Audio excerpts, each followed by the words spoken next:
नमस्कार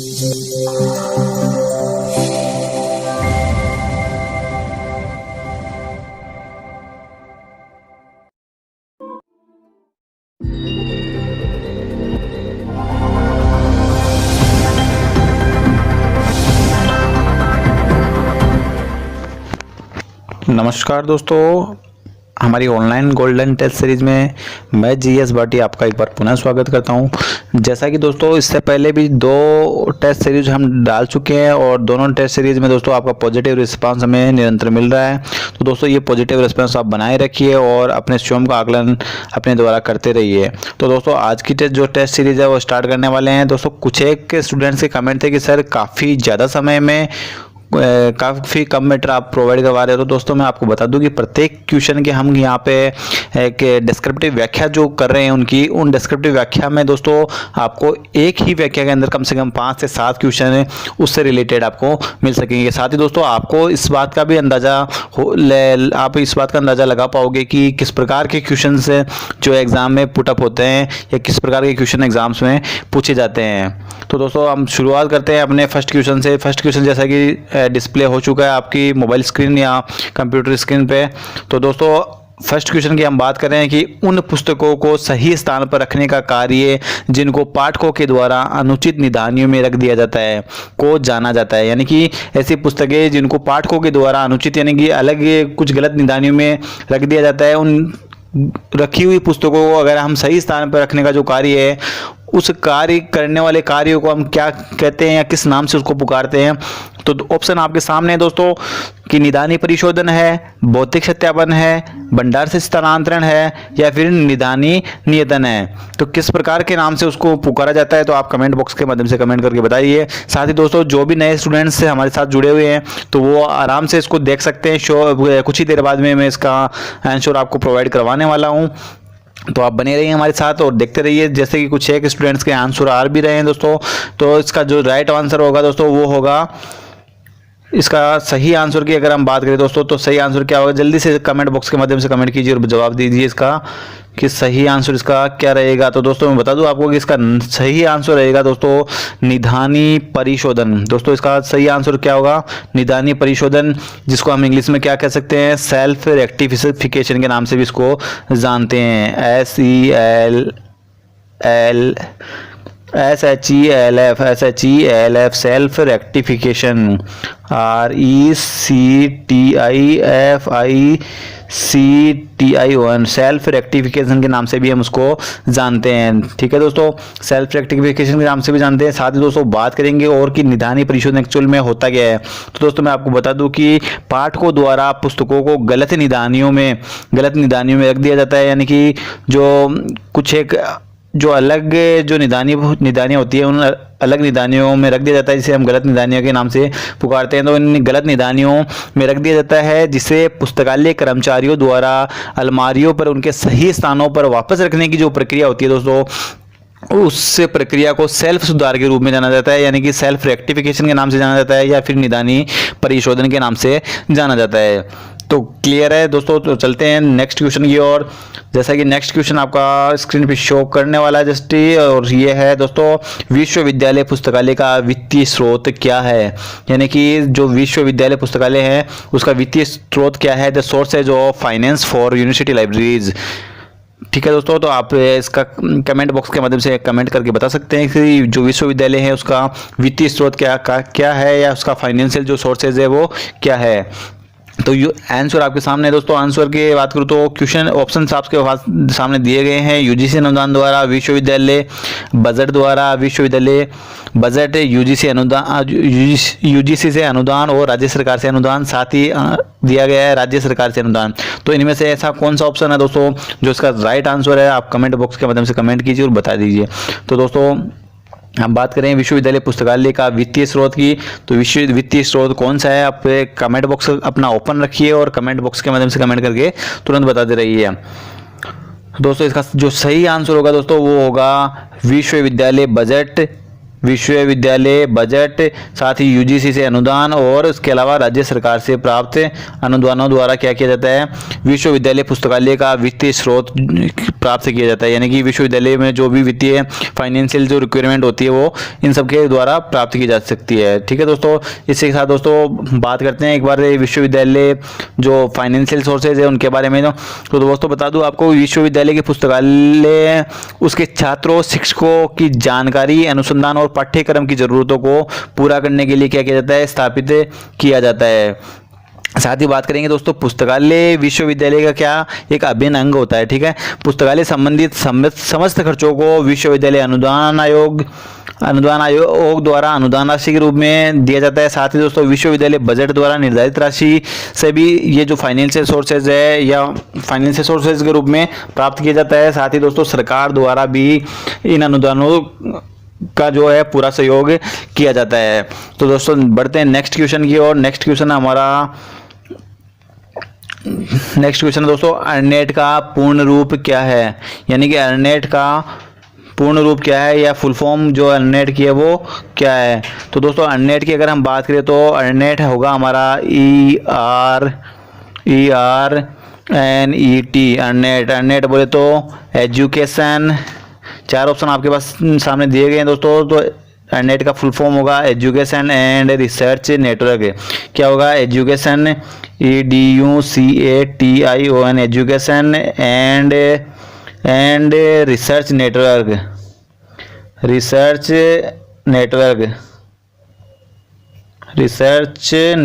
ठीक है दोस्तों, तो education and research network, actual में एजुकेशन एंड रिसर्च नेटवर्क होता क्या है इसके बारे में हम थोड़ा सा डिस्कस कर लेते हैं। तो एजुकेशन एंड रिसर्च नेटवर्क के बारे में आपको बता दूं कि एजुकेशन अर्नेट का फुल फॉर्म क्या होता है, एजुकेशन एंड रिसर्च नेटवर्क।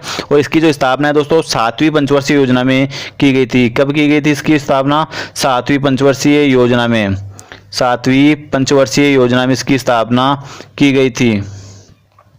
7वीं पंचवर्षीय योजना में इसकी क्या की गई, स्थापना की गई थी। साथ ही दोस्तों बात करेंगे कि इसकी स्थापना में दोस्तों शैक्षिक व अनुसंधान संस्थानों को इलेक्ट्रॉनिक मेल की सुविधा प्रदान करने के लिए इसकी स्थापना है वो की गई थी। इसकी स्थापना किस लिए की गई थी, शैक्षिक व अनुसंधान संस्थाओं को इलेक्ट्रॉनिक मेल की सुविधा प्रदान करने के लिए इसकी स्थापना की गई थी।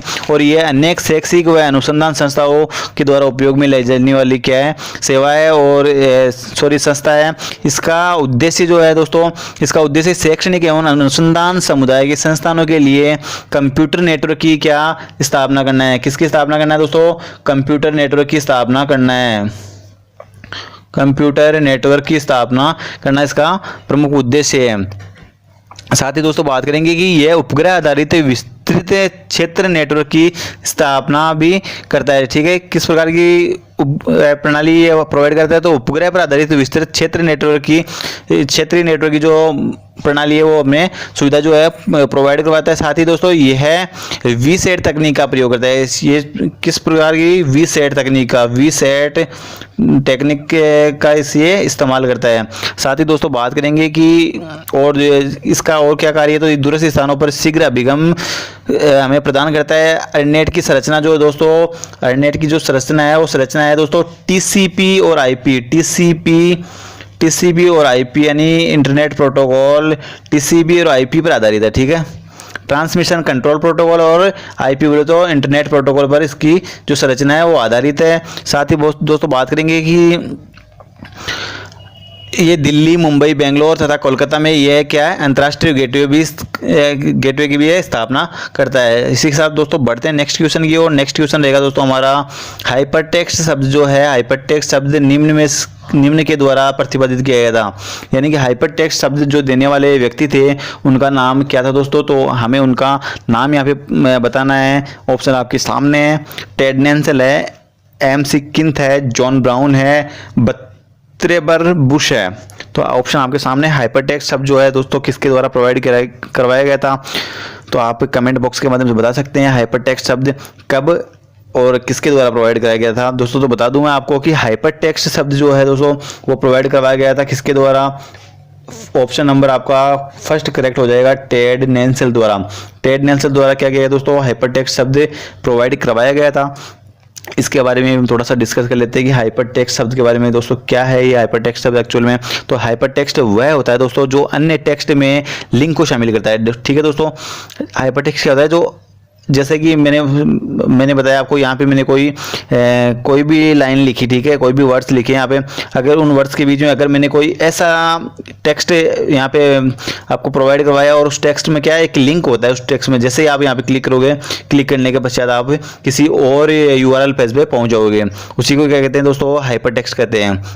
तो हाइपर टेक्स्ट जो है दोस्तों, ये 1960 के दशक में टेड नेल्सन द्वारा इसको दिया गया था। कब दिया गया था? 1960 के दशक में। 1960 के दशक में किसके द्वारा दिया गया दोस्तों? टेड नेल्सन द्वारा इसको प्रोवाइड करवाया गया था। जब हम हाइपर टेक्स्ट डॉक्यूमेंट के लिंक पर क्लिक करते हैं तो हम दूसरे पेज अथवा सब्जेक्ट में पहुंच जाते हैं। ठीक है दोस्तों, जैसा कि एक नया URL ओपन हो जाता है। उसके बाद में दोस्तों हम बात करते हैं कि जो टेड नेल्सन है दोस्तों, इनके बारे में थोड़ी सी बात कर लेते हैं। तो ये कहाँ के निवासी थे दोस्तों? तो ये शिकागो के निवासी थे। ठीक है, शिकागो के रहने वाले थे ये। शिकागो बोले तो USA में। ठीक है, शिकागो के ये निवासी थे। और इनकी जन्म की अगर मैं बात करूं दोस्तों, तो 17 जून 1937 में ये इनका क्या हुआ था? जन्म हुआ था। 17 जून 1937 में इनका जन्म हुआ था। और कहाँ के ये निवासी थे दोस्तों? तो शिकागो के। ठीक है, इसके बाद दोस्तों बढ़ते हैं नेक्स्ट क्वेश्चन की ओर। नेक्स्ट क्वेश्चन है हमारा दोस्तों, आंध्र प्रदेश सार्वजनिक पुस्तकालय अधिनियम प्रभावी हो गया था, यानी कि आंध्र प्रदेश जो पुस्तकालय अधिनियम है वो कब लागू हो गया था? कमेंट बॉक्स के माध्यम से आपको बताना है। ऑप्शन आपके सामने है कि 1960 में, 1948 में, 1955 में या फिर 1968 में। तो आंध्र प्रदेश पुस्तकालय अधिनियम की हम बात कर रहे हैं दोस्तों, आंध्र प्रदेश पुस्तकालय अधिनियम। और साथ ही दोस्तों आप हमें बता सकते हैं कि जो भारत में प्रथम जो सार्वजनिक राज्य स्तरीय जो सार्वजनिक पुस्तकालय अधिनियम है वो कब और कहाँ लागू किया गया था? तो आंध्र प्रदेश पुस्तकालय अधिनियम की हम बात कर रहे हैं दोस्तों। तो आंध्र प्रदेश पुस्तकालय अधिनियम दोस्तों ऑप्शन में 1960 है, तो ये लागू हुआ था दोस्तों कब? 1960 को ये लागू हुआ था, 1960 में लागू होता दोस्तों। इसके बारे में थोड़ा सा डिस्कस कर लेते हैं कि आंध्र प्रदेश पुस्तकालय अधिनियम एक्चुअल में है क्या। तो दोस्तों मैं आपको बता दूं कि आंध्र प्रदेश पुस्तकालय अधिनियम जो है सन 1958 में दोस्तों, 1958 में भाषा के आधार पर आंध्र प्रदेश को क्या किया गया? एक नए राज्य के रूप में गठित किया गया था। इस कारण राज्य के लिए संशोधित पुस्तकालय अधिनियम की आवश्यकता महसूस की गई। और 1957 में, कब की बात है दोस्तों? 1957 में दोस्तों इसका जो प्रारूप है दोस्तों 1957 में ही क्या तैयार कर लिया गया था? किसके द्वारा? डॉक्टर SR रंगनाथन द्वारा। 1958 में तो इसको एक अलग राज्य बनाया गया था, लेकिन इसका जो प्रारूप है 1957 में तैयार कर लिया गया था डॉक्टर SR रंगनाथन के निर्देशन में, जिसे 1960 में लागू किया गया था दोस्तों। इसे लागू कब किया गया? 1960 में लागू किया गया, लेकिन इसका प्रारूप कब तैयार कर लिया गया? 1957 में ही, यानी कि इसके राज्य बनने से 1 वर्ष पहले इसका प्रारूप जो है तैयार कर लिया गया था और 1960 में उसको लागू कर दिया गया था। दोस्तों साथ ही बात करेंगे कि इस विधेयक के अनुसार 1961 में पृथक सार्वजनिक पुस्तकालय विभाग का गठन भी किया गया था। कब किया गया था? 1961 में एक पृथक सार्वजनिक पुस्तकालय विभाग जो है आंध्र प्रदेश में गठित कर दिया गया था। और दोस्तों और बात करूँ तो और इसमें 1967 में एक पूर्णकालिक स्वतंत्र निदेशक की क्या की गई? नियुक्ति की गई थी। और अगर इस अधिनियम की हम बात करें दोस्तों, तो इस अधिनियम के अकॉर्डिंग दोस्तों पुस्तकालय समिति में कुल कितने सदस्य होते हैं? 27 सदस्य होते हैं। इस राज्य स्तरीय जो पुस्तकालय समिति है इसमें कुल 27 सदस्य होते हैं। आंध्र प्रदेश और सार्वजनिक पुस्तकालय की हम बात कर रहे हैं, इसमें कुल सदस्य कितने होते हैं? 27 सदस्य होते हैं। और वित्त व्यवस्था के लिए दोस्तों संपत्ति अथवा गृह कर या अतिदेय के रूप में प्रति रुपये यानी न्यूनतम 4 पैसे या अधिकतम 8 पैसे शुल्क लेने का यहाँ पे जो प्रावधान, कम से कम कितना? 4 पैसे, कम से कम तो देखो 4 पैसे है। और मैक्सिमम की अगर दोस्तों मैं बात करूँ तो वो है कितना? 8 पैसे।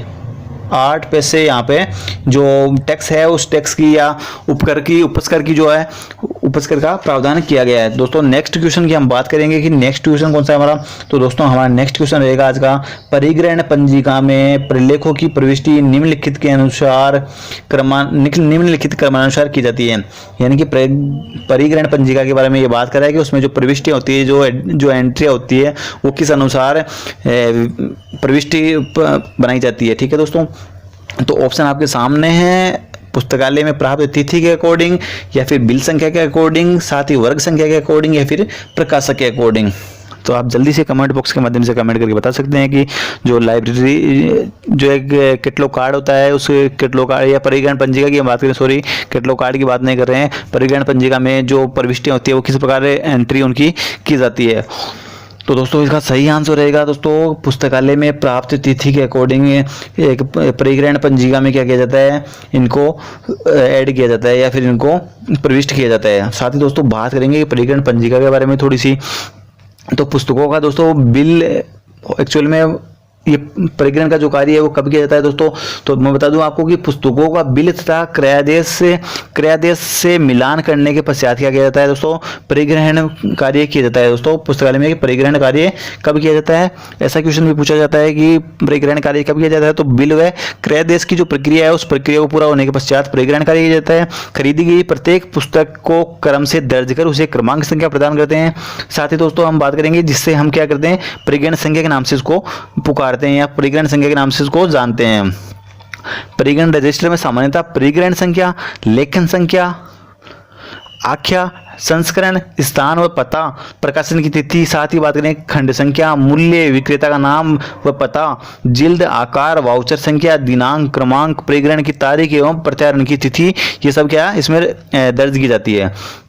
इसके साथ ही दोस्तों भौतिक परीक्षण के उपरांत पुस्तकों को बिल के अनुसार व्यवस्थित पर परिग्रहण रजिस्टर की एक एक क्या दर्ज कर दिया जाता है और प्रत्येक को परिग्रहण संख्या प्रदान की जाती है। परिग्रहण अगर परिग्रहण पंजिका की दोस्तों मैं बात करूँ तो परिग्रहण पंजिका का स्टैंडर्ड जो साइज होता है वो होता है 16x13, 16x13 इसका स्टैंडर्ड साइज होता है। 16x13 इसका स्टैंडर्ड साइज होता है।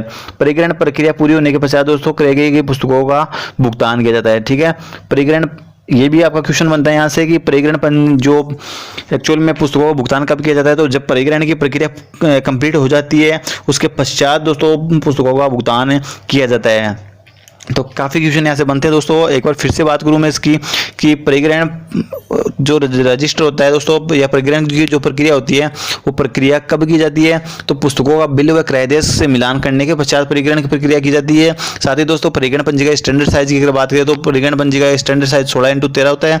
उसी के साथ दोस्तों हम बात करेंगे पुस्तकों का भुगतान कब किया जाता है, तो परिग्रहण कार्य होने के पश्चात पुस्तकों का भुगतान किया जाता है। इसके अलावा दोस्तों बढ़ते हैं नेक्स्ट क्वेश्चन की ओर। तो नेक्स्ट क्वेश्चन दोस्तों हमारा रहेगा साइटेंशन किसकी ऑनलाइन होस्ट सेवा है। काफ़ी अच्छा क्वेश्चन है दोस्तों, एग्जाम में पूछा गया भी है दोस्तों कि साइटेंशन किसकी ऑनलाइन होस्ट सेवा है। तो साइटेंशन किसकी ऑनलाइन होस्ट सेवा है दोस्तों, आपके सामने ऑप्शन है सोसाइटी फॉर इंडस्ट्रियल रिसर्च की, अमेरिकन इंस्टीट्यूट ऑफ फिजिक्स की, ऑक्सफोर्ड यूनिवर्सिटी की, इंस्टीट्यूट ऑफ मैरीलैंड की। तो आप जल्दी से कमेंट बॉक्स के माध्यम से कमेंट करके बता सकते हैं कि ये किसकी ऑनलाइन होस्ट सेवा है। बहुत ही अच्छा क्वेश्चन है दोस्तों, एग्जाम में पूछा गया भी है दोस्तों। पहले भी मैं बता चुका हूँ कि 60 से 70% पेपर दोस्तों हमेशा रिपीट ही होता है। बहुत कम बार ऐसा होता है कि पूछे गए क्वेश्चन से हमें नहीं मिलते हैं। बाकी मैं आपको बता दूं कि 99% चांसेस ये रहते हैं कि रिपीटेड क्वेश्चन जो है वही चलते रहते हैं। तो दोस्तों आप बात करेंगे इसके आंसर की, साइटेंशन किसकी ऑनलाइन होस्ट सेवा है। तो दोस्तों बता दूं आपको कि साइटेंशन किसकी ऑनलाइन होस्ट सेवा है, तो दोस्तों इसका सही आंसर होगा B, American Institute of Physics. American Institute of Physics, American Institute of क्या फिजिक्स की ये क्या है ऑनलाइन होस्ट सेवा है। तो दोस्तों अगर अमेरिकन इंस्टीट्यूट ऑफ फिजिक्स की मैं बात करूँ दोस्तों, तो अमेरिकन इंस्टीट्यूट ऑफ फिजिक्स की स्थापना की गई थी 1931 में। 1931 में इसकी स्थापना की गई थी। साथ ही बात करेंगे साइटेंशन प्रतिष्ठित पत्रिकाओं सम्मेलन की कार्यवाही और प्रतिष्ठित वैज्ञानिक समाजों और तकनीकी प्रकाशकों के अन्य विशेष प्रकाशनों में 10 लाख से अधिक दस्तावेजों के लिए दोस्तों ये क्या है, एक ऑनलाइन सेवा है। कम से कम यहाँ पे 10 लाख प्रकार की क्या मिलती है दोस्तों, 10 लाख प्रकार, कम से कम आपको 10 लाख प्रकार के यहाँ पे क्या मिल जाएंगे, डॉक्यूमेंट मिल जाएंगे, दस्तावेज यहाँ पे अवेलेबल हो जाएंगे। ठीक है दोस्तों, साइटेंशन जो है दोस्तों अमेरिकन इंस्टीट्यूट ऑफ फिजिक्स की ये ऑनलाइन होस्ट सेवा है और इसकी जो स्थापना की गई थी, कब की गई थी, 1931 को इसकी स्थापना की गई थी। ठीक है दोस्तों, बढ़ते हैं नेक्स्ट क्वेश्चन की ओर। नेक्स्ट क्वेश्चन दोस्तों आज का हमारा रहेगा कि CCF किसके द्वारा विकसित किया था। बहुत ही अच्छा क्वेश्चन है, काफ़ी एग्जाम्स में पूछा भी गया है कि CCF जो है वो किसके द्वारा विकसित किया गया था। तो दोस्तों ऑप्शन आपके सामने है। ऑप्शन है दोस्तों हमारा, ऑप्शन है IFLA यानी कि इफ्ला द्वारा, IFLA इफ्ला द्वारा, या फिर यूनेस्को द्वारा, UNESCO यूनेस्को द्वारा, या फीड द्वारा, और या फिर LC यानी लाइब्रेरी ऑफ कांग्रेस द्वारा। तो सारे आंसर, 4 आंसर आपको दिए गए हैं। 4 आंसर में से आप सही आंसर का चूज कीजिए और कमेंट बॉक्स के माध्यम से हमें बता सकते हैं। तो दोस्तों मैं बता दूं आपको कि CCF जो है वो किसके द्वारा विकसित किया गया था। तो दोस्तों CCF है जो है वो यूनेस्को के द्वारा विकसित किया गया था। CCF किसके द्वारा, यूनेस्को के द्वारा। CCF की हम बात करें दोस्तों, CCF बोले तो common communication format, common communication format, COMMON common communication, COMMUNICATI और कम्युनिकेशन फॉर्मेट की हम बात कर रहे हैं, FORMET फॉर्मेट की हम बात करें तो इसकी फुल फॉर्म क्या होती है, कॉमन कम्युनिकेशन फॉर्मेट। और इसी कॉमन कम्युनिकेशन फॉर्मेट क्या है, ग्रंथ सूची बनाने और सूचना एजेंसी या फिर क्या पुस्तकालयों के समूह के बीच अभिलेखों के आदान प्रदान के लिए क्या एक संरचनात्मक प्रारूप है। दोस्तों CCF क्या है, ग्रंथ सूची बनाने, एक सूचना एजेंसी या फिर पुस्तकालय के समूह के बीच अभिलेखों को आदान प्रदान करने के लिए एक संरचनात्मक क्या है, प्रारूप है। दोस्तों CCF की दोस्तों अगर मैं बात करूँ तो CCF के लिए जो यूनेस्को की अंतर्राष्ट्रीय संगोष्ठी है दोस्तों वो 1978 में शुरू की गई थी। कब की गई थी, 1978 में इसके लिए अंतर्राष्ट्रीय एक संगोष्ठी सम्मेलन का आयोजन किया गया था दोस्तों। और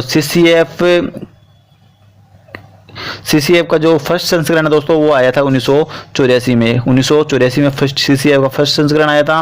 और फर्स्ट संस्करण के बाद, फर्स्ट संस्करण यानी CCF का पहला जो संस्करण है दोस्तों 1984 में CCF-B और CCF-F यानी 2 नाम से आया था दोस्तों।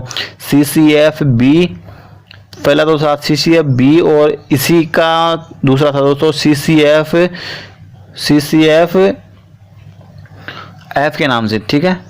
CCF-B और CCF-F एक बार दोबारा से मैं नोट कर देता हूँ, CCF-B और CCF-F के नाम से ही आया था, ठीक है। यानी कि इसका जो प्रथम संस्करण आया था 1984 में CCF-B और CCF-F के नाम से 2 संस्करणों में प्रकाशित किया था। कई देशों ने ग्रंथ सूची का आदान प्रदान और निर्माण के लिए इस मानक को अपनाया था। दोस्तों CCF का जो सेकंड संस्करण आया था दोस्तों उसके बारे में बात कर लेते हैं। CCF का जो सेकंड संस्करण आया था वो आया था 1988 में, यानी 1988 में इसका जो सेकंड संस्करण आया था। और इसके बाद में दोस्तों मैं बात करूँ तो CCF की जो संरचना है दोस्तों, ऐसा क्वेश्चन भी पूछा गया है कि CCF की संरचना है वो किस पर आधारित है। तो दोस्तों CCF की संरचना जो कार्यान्वयन है दोस्तों वो ISO 2709 की देन है। ISO 2709 की मान्यता के आधार पर इसका क्रियान्वयन किया गया था। दोस्तों बढ़ते हैं नेक्स्ट क्वेश्चन की ओर। तो दोस्तों नेक्स्ट क्वेश्चन हमारा, आदान प्रदान की न्यूयॉर्क पद्धति का प्रथम प्रारंभ किस देश में हुआ था।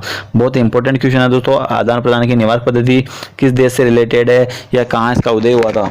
तो आप जल्दी से कमेंट बॉक्स के माध्यम से कमेंट करके बता सकते हैं कि आदान प्रदान की न्यूयॉर्क जो पद्धति है, ये न्यूयॉर्क पद्धति का जो जन्म है वो कहाँ हुआ था। न्यूयॉर्क पद्धति की हम बात करें दोस्तों, न्यूयॉर्क पद्धति, तो दोस्तों बता दूं आपको कि न्यूयॉर्क पद्धति के लिए यहाँ पे ऑप्शन दिए गए हैं, भारत है, फ्रांस है, इंग्लैंड और USA है।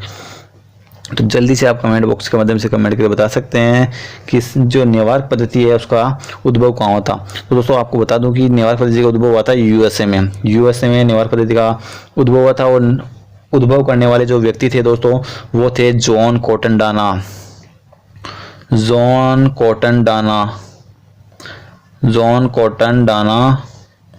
इस पद्धति के क्या थे, जनक थे, DANA, जॉन कॉटन डाना।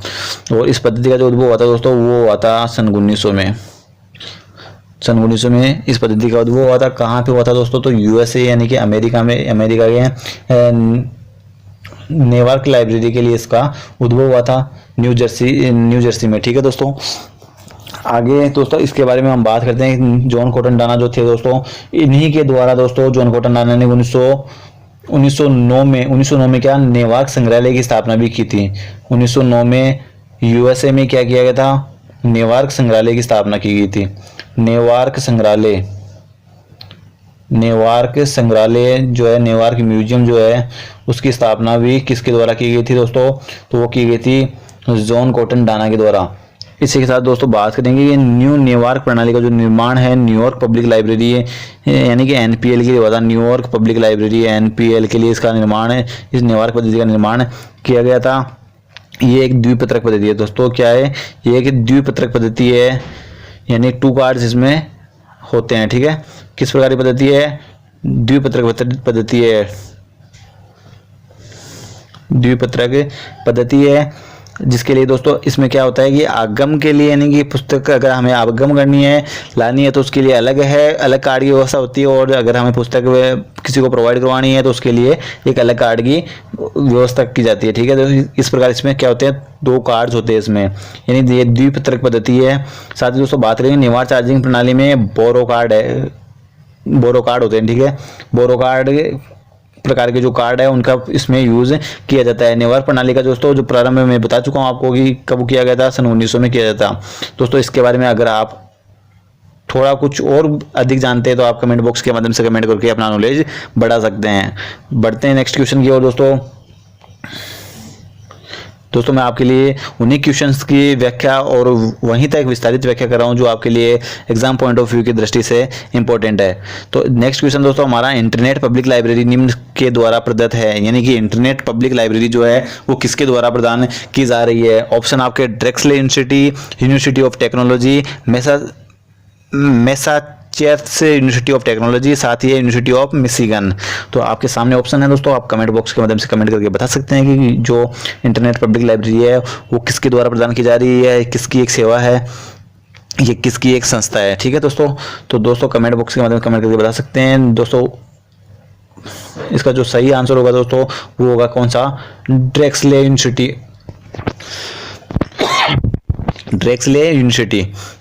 सही आंसर क्या है इसका? ड्रेक्सले यूनिवर्सिटी।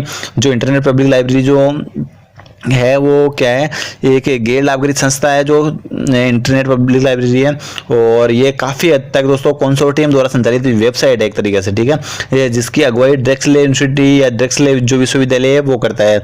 इंटरनेट पब्लिक लाइब्रेरी दोस्तों इसकी जो शुरुआत की अगर बात करें तो 17 मार्च, इसकी जो शुरुआत की गई थी दोस्तों 17 मार्च 1995 को इसको शुरू किया गया था। इंटरनेट पब्लिक लाइब्रेरी, ऐसा क्वेश्चन पूछा गया है दोस्तों जूनियर टेक्निकल असिस्टेंट राजस्थान की जो एग्जाम थी राजस्थान विश्वविद्यालय की, उसमें ऐसा क्वेश्चन पूछा गया है। इंटरनेट पब्लिक लाइब्रेरी निम्न में से किसके द्वारा प्रदत्त है? ड्रेक्सले यूनिवर्सिटी द्वारा। और इसकी जो शुरुआत की गई थी दोस्तों कब की गई थी? 17 मार्च 1995 को। और ये क्या है? कंसोर्टियम द्वारा संचालित क्या है? वेबसाइट है और गैर लाभकारी संस्था है ड्रेक्सले। और इससे रिलेटेड अगर हम बात करें दोस्तों इंटरनेट पब्लिक लाइब्रेरी की, तो 1 जनवरी 2010 को ये इंटरनेट पब्लिक लाइब्रेरी 2, यानी इंटरनेट पब्लिक लाइब्रेरी जो है वो लाइब्रेरी 2 बन गई थी। कौन सी बन गई थी? लाइब्रेरी 2। कब से? 1 जनवरी 2010 से लाइब्रेरी 2 के नाम से अब ये वर्तमान समय में जानी जाती है। 1 जनवरी 2010 से 1 जनवरी 2010 से क्या जानी जाती है? किस नाम से जानी जाती है? लाइब्रेरी 2 के नाम से जानी जाती है। यानी कि इससे लाइब्रेरी का जो है विलय कर दिया गया था एक इंटरनेट इंडेक्स के, लाइब्रेरियन के जो इंटरनेट इंडेक्स है उसमें क्या इसका विलय कर दिया था, और इंटरनेट 2 के नाम से इसका गठन किया गया था 1 जनवरी 2010 से। साथ ही दोस्तों बात करेंगे इसका जो परिचालन है वो 30 जून 2015 को दोस्तों पूरी तरह से इसको बंद कर दिया गया था।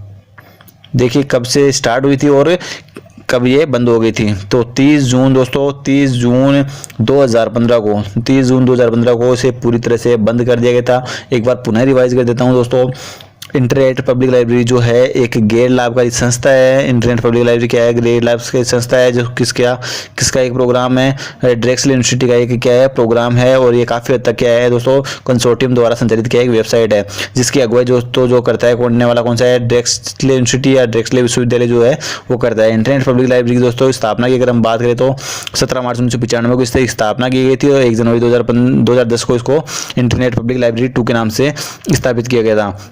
साथ ही दोस्तों हम बात करेंगे कि 30 जून 2015 को इसे पूरी तरह से बंद कर दिया गया था। तो आपको पूछा जा सकता है कि इंटरनेट पब्लिक लाइब्रेरी 2 जो है उसे कब बंद कर दिया गया? तो 30 जून 2015 को इसको पूरी तरह से बंद कर दिया था। बढ़ते हैं नेक्स्ट क्वेश्चन की ओर। दोस्तों नेक्स्ट क्वेश्चन आपका शो हो चुका है डिस्प्ले पे। बारकोड लेबल का उपयोग किया जाता है, यानी बारकोड लेबल जो होता है दोस्तों, बारकोड लेबल की अगर मैं बात करूँ दोस्तों, इस प्रकार की कुछ एक लाइनें होती है बारकोड लेबल में और उस लाइनों के बीच में कुछ स्पेस रहता है दोस्तों। तो इस बारकोड लेबल की हम बात करें दोस्तों, बारकोड लेबल का जो यूज़ है वो कहाँ किया जाता है, आपको ये कमेंट बॉक्स के माध्यम से कमेंट करके बताना है दोस्तों। ऑप्शन है हमारे संचलन प्रणाली, अधिग्रहण प्रणाली, सूचीकरण प्रणाली या आवधिक नियंत्रण प्रणाली। तो दोस्तों कमेंट बॉक्स के माध्यम से कमेंट करके बताइए कि इसका सही आंसर क्या होगा। तो बारकोड प्रणाली की हम बात करें दोस्तों, बारकोड प्रणाली, तो दोस्तों बारकोड प्रणाली जो है वो संचलन प्रणाली में यूज़ किया जाता है। किसमें यूज़ किया जाता है? संचलन प्रणाली में इसका प्रयोग किया जाता है दोस्तों। बारकोड जो है विभिन्न चौड़ाई के बार और रिक्त स्थानों का एक क्या होता है, जैसे कि ये पैटर्न मैंने बनाया था, इस प्रकार का एक पैटर्न होता है जो किसी वस्तु की पहचान करने के लिए अंकों, अक्षरों या विराम चिन्हों का प्रतिनिधित्व करता है। ठीक है दोस्तों, यहाँ पे कुछ एक अंक दिए गए होते हैं या कुछ चिन्ह दिए गए होते हैं दोस्तों, उन चिन्हों के आधार पे वो उसकी पहचान करता है। बारकोड लेबलिंग का प्रयोग दोस्तों लाइब्रेरी के कार्यों में तेजी और सटीकता को निरूपित करने के लिए किया जाता है दोस्तों। बारकोड को बारकोड रीडर के द्वारा रीड किया जा सकता है। ठीक है दोस्तों, बारकोड रीडर के द्वारा इसको रीड किया जा सकता है। बाकी आप कमेंट बॉक्स के माध्यम से कमेंट करके बता सकते हैं कि बारकोड लेबल जो रीडर है उसका जो कहने का तात्पर्य मेरा, उसका जो निर्माण है वो किसके द्वारा किया गया था, बारकोड रीडर का जो निर्माण है वो किसके द्वारा किया गया था। तो आप कमेंट बॉक्स के माध्यम से कमेंट करके बता सकते हैं। साथ ही दोस्तों बढ़ते हैं नेक्स्ट क्वेश्चन की ओर। अब तक हमने दोस्तों काफ़ी क्वेश्चन कर लिए थे और काफ़ी क्वेश्चनों की व्याख्या भी हमारे द्वारा कर ली गई थी। तो दोस्तों इसी के साथ आज का जो टेस्ट सीरीज है वो यहीं पे समाप्त होता है और मिलते हैं एक नेक्स्ट टेस्ट सीरीज में। तब तक के लिए जय हिंद, जय भारत। अगर वीडियो अच्छा लगे तो दोस्तों लाइक, कमेंट और शेयर करना ना भूलें। तब तक के लिए नमस्कार।